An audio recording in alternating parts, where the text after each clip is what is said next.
When I was in Iceland last year, we drove something called the Golden Circle. It's a loop of road that passes three amazing sightseeing natural wonders. Well, I'm about to take you on a tour of the three phases of menopause. I'll show you the best case scenarios and hormonal gifts at each phase, and the worst case scenarios for each phase, and at the end, how to switch between those two. You need to know two things before we begin our tour. One, what are menopause symptoms if they're not what most people think?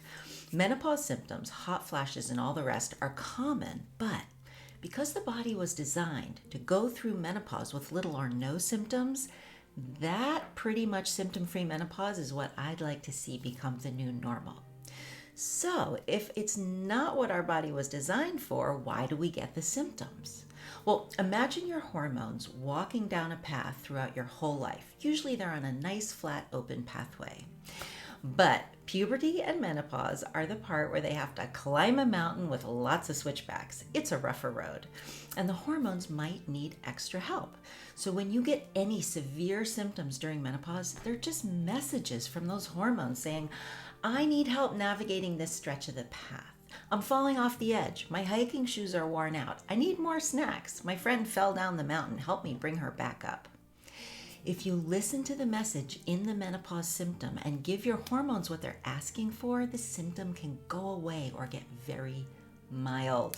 So let's begin our tour, and I'll show you how this works.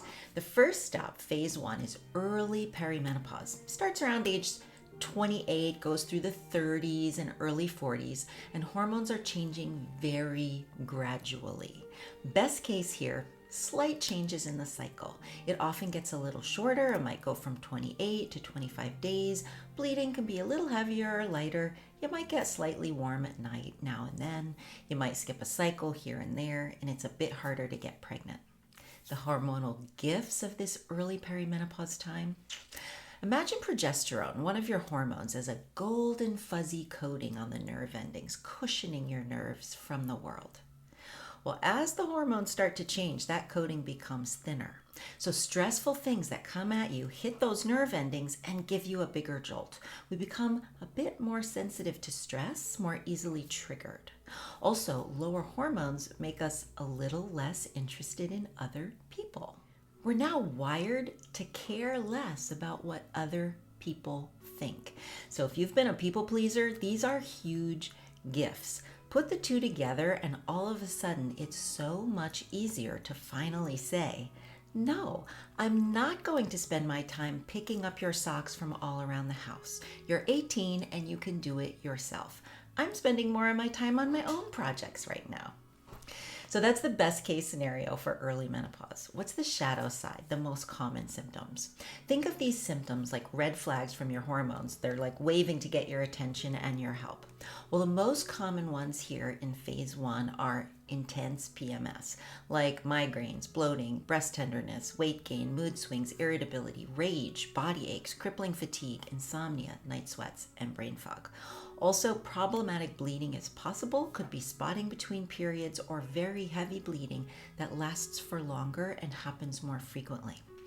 I worked with a young, active, healthy, weightlifting woman in her early 40s. You'd never look at her and think menopause.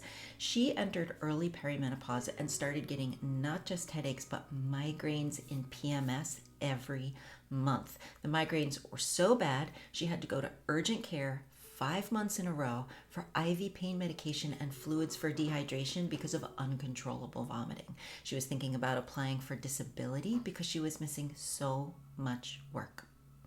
From the first month we worked together, we gave her hormones what they wanted and no more migraines, no visits to urgent care, no more missing work. It's about 3 to 4 years later now and still no migraines. They were just a message from her hormones. We gave the hormones what they wanted, and the message, the migraines, went away very quickly. But if we hadn't done that, she could have had those migraines all these years because she's still not in full menopause.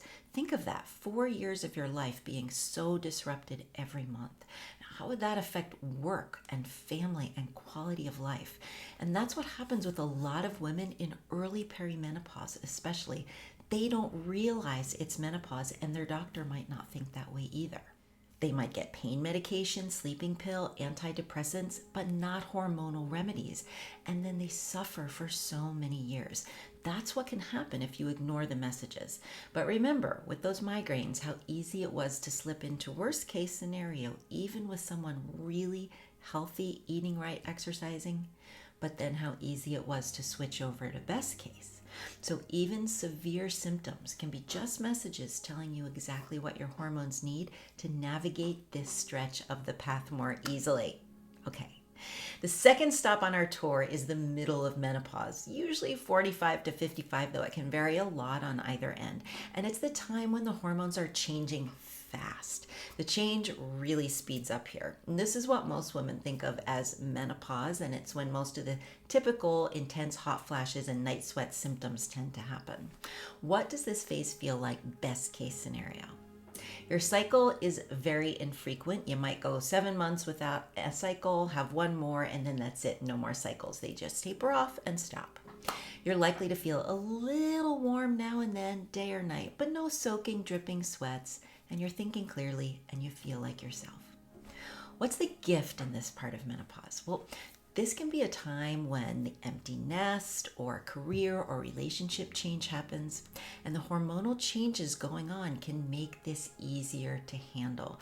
Remember, we're little, even now more so, less interested in what other people think and in other people in general. We're kind of more in tune with what we want. It can make you a better leader, a better CEO, a better visionary. It's a good time to run for president of something. But remember, the key here is that everything is kept so mild that you're in control of your reactions. You might be a little more easily triggered, but you're in control of your reactions. And you feel like yourself, even while mild symptoms are happening. Like one woman I worked with who was having that increased irritability, almost rage when she was having a hot flash. She sent me a note 2 weeks after seeing me when we gave her hormones what they wanted. The note simply said, whatever was in those herbs, they worked. I'm no longer yelling at my kids every day. That simple. So what does this second phase of menopause look like when the hormones are changing fast and it's like the worst case scenario?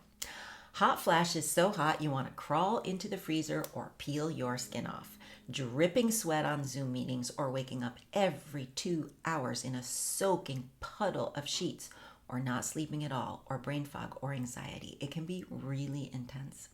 One woman I met was in this. She had so much brain fog with her hot flashes, she had forgotten to open her garage door before driving through it. She crashed through with the kids in the car. She didn't feel safe turning on the stove or driving her kids to school.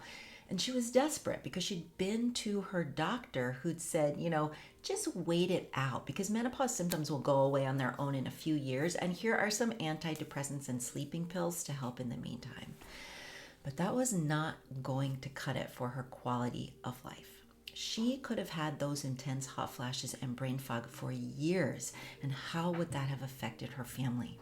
But instead, 12 weeks after starting to give her hormones what they wanted, when I asked her about her hot flashes, she said, I still get a little warm a couple of times a day, but it doesn't bother me because her extreme heat, brain fog, and anxiety were gone. And that's how easy it can be to slip into worst case and how easy it can be to get back to best case. Now, the last stop on our tour is my favorite. It's post-menopause. What's happening here is your hormones have stopped that fast changing and they're settling and stabilizing at their postmenopausal levels. They're getting back onto a nice, flat, easy section of the path that they're walking. The things to know about phase 3 is that it lasts for the rest of your life. Good news is that any symptoms like hot flashes are likely to calm down here. Best case scenario, you're filled with energy, creativity, and wisdom and symptom-free. The gifts are that you no longer have the hormonal cycle fluctuations or the fast hormonal changes. So you can focus better, you can stay on topic and see things through better than ever before, uninterrupted. There can be a real peace and clarity and productivity to that. This can also be a time of sexual renaissance. In Chinese medicine, menopause is called the second spring and it's known to spark a sexual peak. How is this possible? Well, maybe caring a little less what others think makes it easier to focus more on our own pleasure. finally. But what about worst case? Worst case postmenopause, your fears about aging can seem like they're about to come true. Suddenly looking and feeling old, papery, sagging skin, loss of muscle and bone, thinning hair, feeling burned out, weight gain, dry eyes, dry mouth, vaginal dryness, pain with intercourse, low libido, recurring UTIs, incontinence, insomnia, even continuing hot flashes for some women, or arthritis, memory loss, frozen shoulder, early joint degeneration, knee and low back pain. It's a pretty long list, but it's all just messages that something needs attention. One woman I worked with got the full complement: weight gain, soaking night sweats, low libido, and irritability. When I met her, her husband had said, and I quote, "I'm in this for the long haul, but could you make our life together any more difficult? It's like trying to hug a porcupine." But again, all just messages that the hormones are too low, a little out of balance. We can change that. In fact, for that woman, when we answered those messages from her hormones, then a year later, her husband said, "The last 6 months have been the best ever in our relationship." It's a whole different blog post, but there's so much we can do to choose vibrant aging postmenopause by continuing to support our hormones. So be sure to check that out. But for now, we've completed the loop. That's our tour of the 3 phases of menopause. Now that you understand, menopause symptoms are just calls for help from your hormones when they need assistance navigating a rough stretch of the path. How do you know what the messages are telling you to do? How do you know what to give your hormones so you can stop having the symptoms? But what you want is a hormone-specific remedy that knows, okay, they're asking for new hiking boats, this one needs more snacks, and this one needs help pulling a friend back up onto the trail. The solution is going to be different depending on the stage of menopause and what the message is saying. So the remedy needs to be very customized. And when you get it just right, the symptoms can go away quickly. So how do you give your hormones what they're asking for? What are we talking about here? There's a couple of options. I find diet and lifestyle help, but just are not enough. Like the woman with the migraines, she was so healthy and her diet and lifestyle were so good, she still got severe perimenopausal symptoms. What is strong enough to make a difference when those red flags start to wave? Hormone replacement therapy is an option. It often gets a bad rap, but it can actually be helpful. But I find it only works well for some messages and some symptoms and not for others. And that a more complete solution can be natural remedies if you can avoid a few big mistakes that are really common when using them.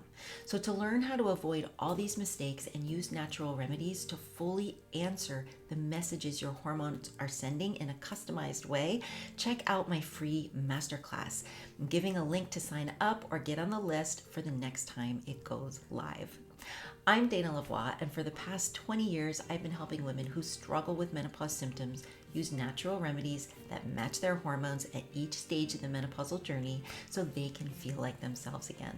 Thank you so much for joining me today, and be sure to join my next free masterclass. Plus, I would love to know your one biggest takeaway from this video and blog article. Please share it with any questions you have in the comments below, and I'll see you next time.